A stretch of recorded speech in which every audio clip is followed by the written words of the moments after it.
Hello, everyone, and welcome to the EVN Disrupt podcast. My name is Nejdat Zaturyan. I'm the editor of the Creative Tech section here at EVN Report.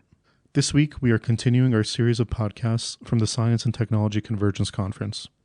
We were happy to be the media partner of the STC conference, which was organized by SmartGate's Catalyst Foundation, with the support of the European Union and the GIZ Foundation. My guest today is Leonid Kirakosyan, a partner at McKinsey. Leonid, thank you so much for joining us today and offering your time. Thank you for having me. I want to start with a little bit of your background. Tell us what exactly it is you do at McKinsey. Yeah, look, I was born in Armenia. I actually spent most of my life in Russia. And now I'm technically based in Zurich, but I'm responsible for all things Armenia at McKinsey.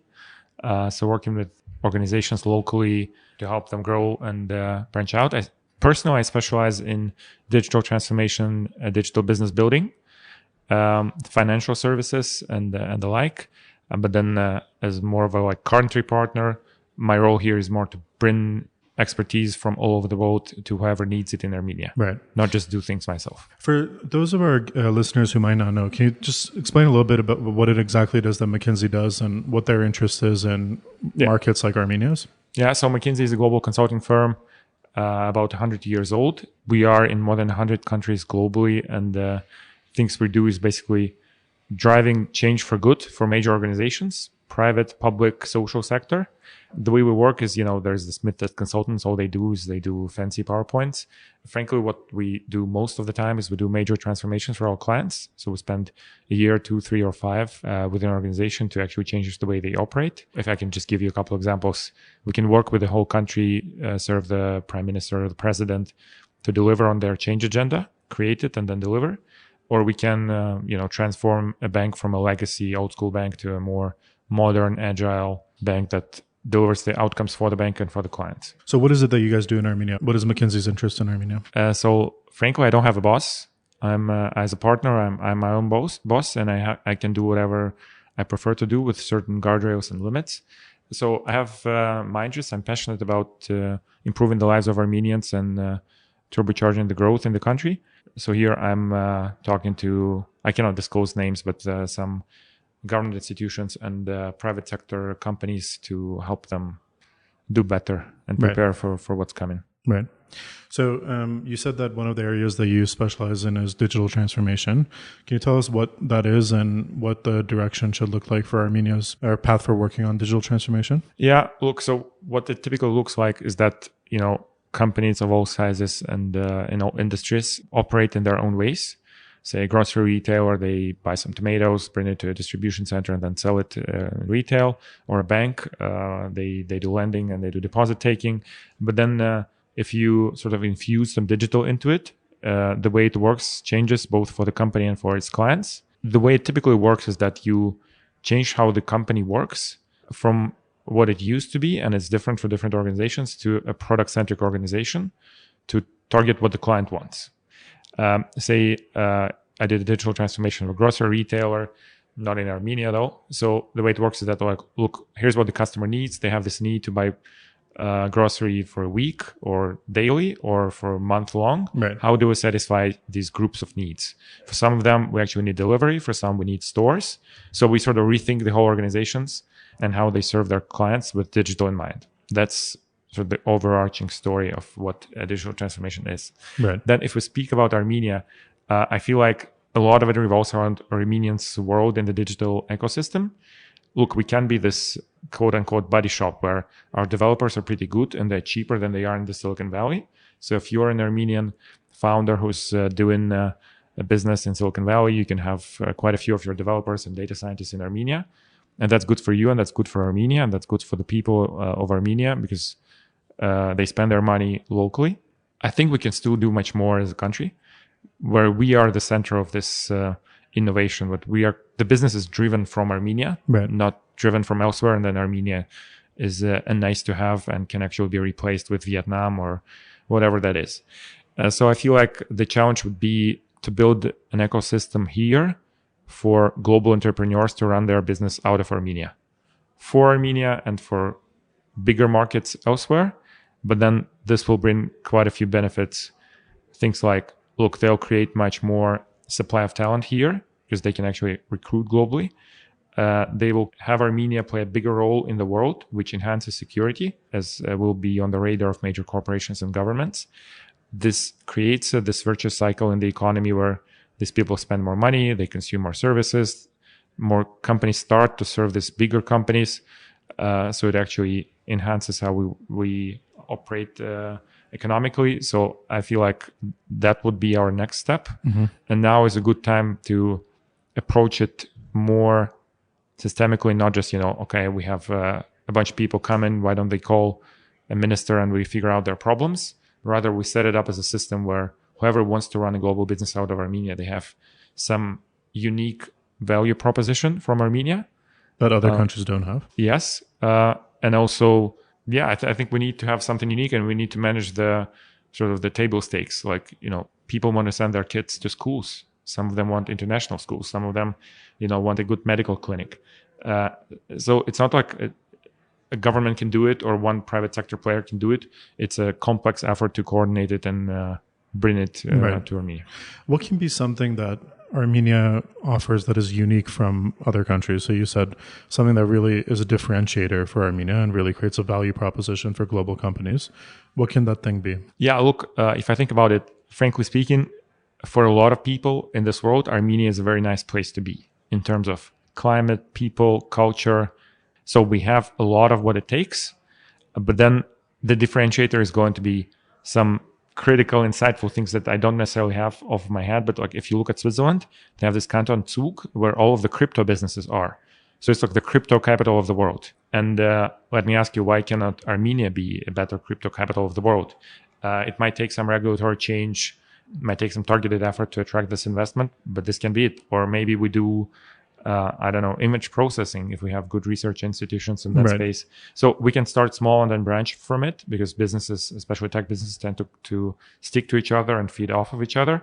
So I don't have a perfect silver bullet that I would give you, but then it's something to think about and work on and build on what we already have. Companies like PixArt and Service Titan and many, many others. So if you're taking, let's say, crypto or image processing or computer vision or something, would it be mainly having just a high number of really specialized people in those fields and universities that really specialize in those fields that would make it attractive? Or look, I think if you want to make it happen, you need several things. Number one is the funds. So if you have specialized VC funds who know this business, who can bring expertise and add value here, that's number one. Number two is talent. And by talent, I don't just mean the technical talent who can deliver it, but also the executives and the founders and many other people who can make it happen. And third, it's the regulatory and administrative environment that glues it all together. So I feel like whether we choose to start with a particular vertical in the tech space, or we go more broader and say, look, we have this inflow of digital talent. Why don't we make it better than Kazakhstan and Serbia? And we already have quite enough. And then we build from there. I don't know the right recipe. Yeah. What I know is that it's best if we create this recipe pretty fast, as the current moment gives us an opportunity and a challenge. Define the current moment. What is it exactly about this moment that is such a pinnacle point in history for us? Yeah, I think we are in the middle of a lot of geopolitical tensions. Some of them affecting us positively, some of them are a big risk, and they're all heavily interlinked. So obviously we have a large inflow of talent that can treat Armenia as a temporary place to hide out, or they can actually, fall in love with Armenia, turn into a home. Create workspace and more businesses in Armenia for each other and for Armenians. And whether they do it, we don't know. And then we have obviously a security challenge that will be a big factor in the decisions of these people, but also these people are contributing to how this situation will evolve. So I feel like there's a smart game Armenia can play, leveraging everything that's going on to get out of this as a winner. I'm obviously not into geopolitics, more into business, but then, bringing these people together and having them do stuff and not, wait and be looking at whether they move to Dubai or Serbia next. That's our challenge. And the way we treat it is we can do some things that are, changing the system, changing how we operate. We can do some one-off things like get this company onboarded into Armenia, give them some special treatment. We can also send signals. Look, if we create a working group, we can create a response team. We can, announce that we are here to help these people. In no way threatening or challenging anybody, but just being a bit of a humanitarian effort. And then that is also a good signal that has people treat Armenia differently as well. Right.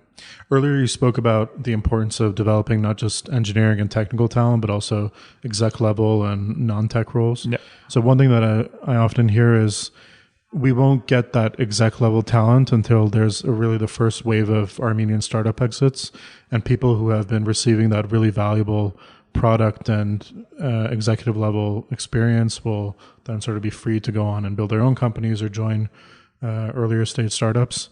Is there anything we can do in the meantime to play a positive role in developing that talent that is needed at the exec level? Yeah, I think frankly there are markets that went this startup exits way and the tech champions way, but there are also markets that went the way of industry champions. Say, look, I don't know if it's a great example or a good example. In Russia, a lot of the digital impulse came from Sberbank, which was a huge legacy bank, and then it became the most digitally advanced bank in the region and maybe globally. And then they sourced a lot of talent and the executives to other industries, to other banks, to the tech companies. They were this local champion from which a lot of things branched out. Right. So for Armenia, it doesn't have to be, I don't know, Intent AI, doing a good exit and doing well. It can be Ameria Bank, or it can be Archin Bank, or it can be Team Telecom Armenia, or it can be, again, if you look at places like Estonia and Singapore, it could be actually a city government that does good services for those living in the city. That can be the champion of this. Like a good former mayor or like a council person or something, you mean? Yeah, look, we see some mayors globally that are the digital champions of their countries. Mm-hmm. Are there any industries in Armenia outside of tech that you see that could be a good source for that? Absolutely. I think banking, extremely promising, very competitive, a lot of talented people. It's just a dynamic industry here. Yeah. Telecom often is a place where a lot of tech talent thrives, a lot of innovation comes from. Then what also happens quite often is the intersection of industries. When there is an entrepreneur with the resources, they can bring organizations together. And then you see something popping up from a partnership between a bank and a grocery retailer or something like this. So I think we have a lot of potential there. And a big thing we should never forget about is our diaspora, where a lot of things can come from. Frankly, if the environment here is good and if they see a good opportunity, and whether it's the system that works or preferential treatment for a certain company or an individual, we can actually bring some amazing people here from the diaspora. And I see actually, quite often I meet some extremely talented and accomplished Armenians who are here to help, to mentor companies. But they are, they have one of their feet, the 2 feet here and the other back home, wherever they are. Right. So a lot can be done. It's just how do we bring it about is the challenge. Given that it's probably not realistic to repatriate very large amounts of diasporans to Armenia, what's the most effective way to leverage that resource, and while they have one foot in the US or wherever they are and one foot in Armenia, use that to enhance the ecosystem in Armenia? Yeah, just being very practical. A small idea, I don't know to what extent this is doable. Look, if we have a group of private sector businessmen, say, look, we are starting this new initiative where we create a council of accomplished Armenians outside of Armenia, and we are the council on the other side. And then we do sort of one-to-one mentor matching, where say, whether we introduce this person to the board or they're just a mentor to us, to contribute to Armenia, whatever that is not that important. But for example, we have Andrea Andonian, who is a senior partner emeritus at McKinsey, chairman of FAST, super interested in doing things in Armenia. I don't know if we ever asked him to mentor any of the companies in Armenia on their path forward. Maybe I don't know, maybe he's doing it. But if we sort of bring structure on the side of Armenia and also on the side of the diaspora, to connect these people and bring about change. And that is just one small idea that, frankly, can be done by the government, can be done by any group of Armenians. And I think that both sides will love to participate in. Right. Let's speak a little bit about economic impact that the tech sector can have. I think the number officially for the tech sector, which includes tech and manufacturing as a percentage of GDP, is under 3%. But there's a lot of hype around the tech sector that doesn't really match the actual economic impact. What can we do so that the tech sector has a much larger impact on Armenia's economy in the way that maybe Estonia's, let's say, has? Yeah. Look, so if you look at the global GDP, tech sector is anywhere from 5 to 15% global GDP, depending on what you include in tech. Right. So it seems like we are underperforming the global average, whereas, looking at our position geographically with our borders, we should actually rely more on tech than we rely on trade and manufacturing and agriculture and things like that. So I feel like we're clearly not where we want to be on this side. Then how do we change it? I feel like, look, just being very practical, we have a lot of talent here that is going to be looking for jobs, and we're going to have some entrepreneurs here who are also looking to for new business opportunities. How do we sort of bring these people together and give the entrepreneurs the impetus to start companies and create the workspace for these other people? How do we create enough for them to stay here for the long term? That would be the challenge. Again, I don't think there is one thing that we can do that will suddenly, give us 30% of GDP from tech. It's going to be many little things, and as I spoke, it will take medical clinics, residential real estate, commercial real estate, and sometimes we'll see bottlenecks. And if we just being systematic about it, we take a focus group of 5 entrepreneurs who came here. What's lacking for you? They'll tell you residential real estate. Then we take a concentrated effort to bring somebody, be it from the diaspora or just private investors or development institutions, saying like, look, doing this investment into real estate in Armenia has an incredible multiple to GDP, because now it's a blocker to everything else. Right. And we know what these blockers are, frankly. I mean, I know qualitatively from having spoken to tens of people who've moved here. I can tell you it's education, it's medical services, it's like real access estate. to education for their kids, you mean? Yeah. It's flight connections. I mean, some of these things take months and years to fix. Well, some others, frankly, I don't know if it's that hard. Is real estate one of the things that's not that hard? No, I think real estate, frankly, takes a lot of time and takes a lot of convincing to the investors that it's going to be secure, and the property rights and and the regulation. So I think this is not the quickest thing to fix. But then I don't know. I think flight connections are not probably that hard. Yeah. Would that be more direct flights from large diaspora communities like Paris and Toronto, Montreal, Los Angeles? And just to sort of make sure I'm understood correctly, I'm not, when I say not hard, I don't mean that it's easy. Right. It's just doable. There's a lot of problems around it. And I know a lot of people have been working hard for more than 10 years to make it happen. It's just that now the environment is a bit different. And do we bring the right business case to the airlines of the world to explain to them how the situation is changing in Armenia, what's in it for them, work with the regulators across the globe to bring about this change? I'm not saying it's easy. It's easier than real estate, which frankly is incredibly hard. But if we just, it's nice to talk to one McKinsey partner about it, but to bring about 15 or 20 or 5 or whatever the number is, businessmen, and talk to them and ask them what is it that they need, and just be very rigorous about executing. That's going to be a very important thing. And then also, frankly, being open to them, saying, we hear you. Here is how we're tackling your problem. Things will be solved. Some impact will happen in 6 months. Some more in 4 years. But I'm here for you. Right. And that's an important signal for a lot of the businessmen who have their kids and families, and they don't want to move places every couple of years. And if they don't have enough trust and transparency, that's already a problem. So a lot of it is communication and working with them. So one of the things I often hear is, in order for the tech sector to also have a bigger impact on the economy, it needs to boost Armenian economic productivity. And in order for it to do that, tech companies in Armenia need to solve problems for the local market as well. Like right now, it can be argued that most Armenian tech companies are really solving problems for understandable reasons for much larger markets like the US and Europe. For instance, let's take agriculture, right? Agriculture is a fairly big part of Armenia's economy. We have some agro-tech startups in Armenia, but they are largely for much larger markets like the US and such. And the problems in Armenia are often different because there aren't these massive crop fields to fly drones and stuff over. What do we have to do to incentivize tech companies in Armenia to build for the local market? Or how do we develop that ecosystem? Look, I think it's a big challenge. So what I'm seeing is that, look, I have an entrepreneur here in Armenia willing to do something, and they're competing for talent with the likes of Pixart and Ameria Bank. And frankly, there's not enough talent for it to be anywhere near as cheap as it needs to be. So what the typical entrepreneur is facing, the market is small. If they do something for Armenia, they're going to spend a lot of money on product and then not get enough because it's not reach a country, not big enough. So if I were them, I would do what they're doing. I would serve the global market. Is it a problem though? I don't know.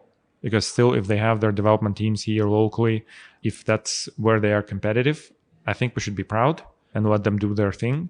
Obviously, some of them will want to experiment and try new products locally. Some others will sort of branch out and leave their companies and do something local as they see local problems. I don't think we can be too prescriptive here. We have this reality of, you can call it a resource course of the diaspora and local development talent. It's all right. I think we should be proud of what we have and build on what we have rather than sort of regulate this out. So you don't think maybe the government has a role to play to incentivize companies to build for the local market through grants and funding or things like that? Look, I think grants and funding are great. And if we bring some VC funds, match their investments, that's obviously a good thing. Yeah. One thing we should definitely not be doing is protectionism. Saying like you cannot serve the global market if you don't do something in Armenia. Of course, yeah. And then there are many things that are between these two extremes of helping and regulating this out. Right. So it's almost too risky to even start. Right. Another thing we were speaking about earlier is turning Armenia into, I think the way you phrased it is not just a place where the companies are sort of locally serving the outside, but really building their entire businesses here. Yeah. Can you expand on that a little bit and speak about why that's so important? Look, again, I think as I spoke, there are many roles that countries can play in the global ecosystem. Some of them are service centers, say India. Some of them are, outsourcing hubs for digital talent. Also to an extent India, but also Vietnam. Some of them are manufacturing hubs like Taiwan and Vietnam. Some of them are innovation places like Israel or the Silicon Valley. And how do you evaluate Armenia? I don't think we can say, none of these countries, to be fair, are exactly what I called them. Right. They are a combination of different factors. But I think it seems to me like we are way more of an outsourcing center for cheaper, talented labor. Not like cheap. It's not call centers that we have here, but we have developers and we have some smaller R&D centers that are maybe not doing the most critical part of the value chain, but they're doing something important for these global companies. But few are run from Armenia. And then what it means is that few of them book revenues in Armenia. Right. Few of them have their executives in Armenia that create a lot of demand. Few of them actually visit Armenia all that often to make sure things happen. Few of them then know the local market to do something on the local market. To them, it's just, we have 15 offices globally, and then we keep some of our developers there. So if you look at McKinsey, we have offices everywhere, but we also have service hubs, and some of them are in Costa Rica or Poland or India. And some are offices where mostly consultants are there because it's expensive, say New York. Look, I'd prefer Yerevan to be New York, just in terms of what an impact it brings in terms of economic demand, people spending this money in the country, than other people serving these people who have the money. I think it's just a much bigger multiplier on GDP if we are the innovation hub versus we are the service hub. Right. When you speak about companies are run from the New Yorks of the world, but they have presence in Armenia, are you speaking about large multinational corporations like, let's say, the EPOMs of the world that have presence here? Or do you also mean Armenian startups that are Armenian? All of them. Yeah, frankly, all of them. So even like, without naming names, like Armenian companies that have been started in Armenia, but their then moved sales elsewhere and stuff headquarters are in the US, you consider those to be? Yeah, I don't think we need to categorize them into black and white or green and yeah, it's and a red. little tough, right? But frankly, I would love to have some headquarters in Armenia. If you think about it, our GDP is $12 billion US. And that wouldn't be a Fortune 500 company, I assume. Right. So if we have a major global company run out of Armenia, and then, I don't know, a couple of thousands of their employees, very well paid, globally competitive, spending their money, and then some local startups also serving this global company, I think is a different story. Right. So when an Armenian startup starts and they keep their engineers here, but their sales and a lot of their execs and stuff are in California or somewhere else, that's detrimental to the economic impact that the company can have, you're saying? Yeah, I don't think it's detrimental. We still should be proud. And it's still a lot of demand for us, and it's still a lot of career development for these people. Right. It's just we can do more. And I had a conversation recently with a startup here in Armenia, which was founded by some of the people who left one of the development hubs of these major global companies. And what they do, they're like, good, we have amazing technology. We have no idea how to scale and do sales and do product management and do all of the other stuff. So they know the tech, but they don't know the broader digital space. And they just don't have it because it was always done from elsewhere. They haven't had exposure to it. And frankly, when I saw it, I was having breakfast with this founder. I was like, oh my God, like this is just wow. Yeah. Just the scale of the problem. Yeah. And they're like, who do you think we should talk to? Yeah. We're a startup that wants to scale.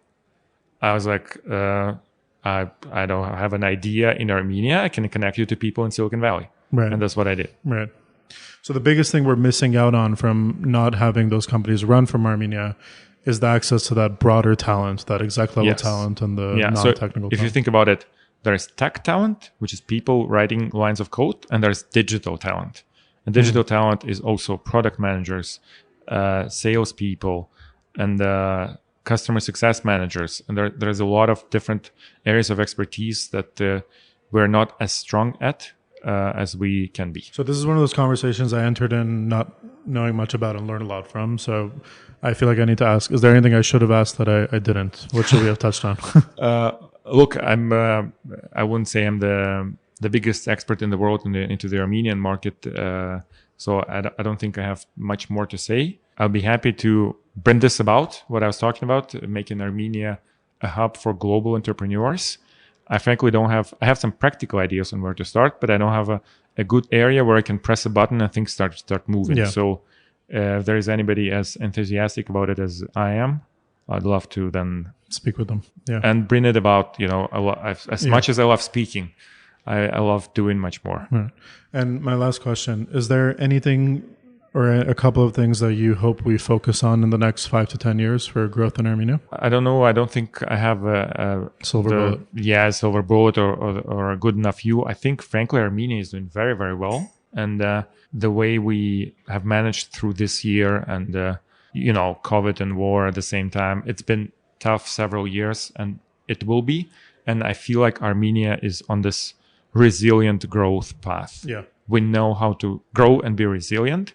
And it actually amazes me how when I talk to people, I'm like, oh, why don't we do a project with McKinsey? But then I realize with the current situation, they might not be as keen. And they're like, yeah, sure, we should just go. Because this is how the country operates. And I think we should be extremely proud of this mindset and this operating model and not just talk about, what needs to be fixed. Right. Let's just celebrate some of the things that were done extremely well in the past few years. Yeah. In the private and the public sector and the social sector as well. Leonid, thank you so much for joining us today. I personally learned a lot from it, and I think our listeners will as well. I hope you'll join us again in the future to speak about the further developments. Thank you so much. Thank you so much. Yeah. My pleasure.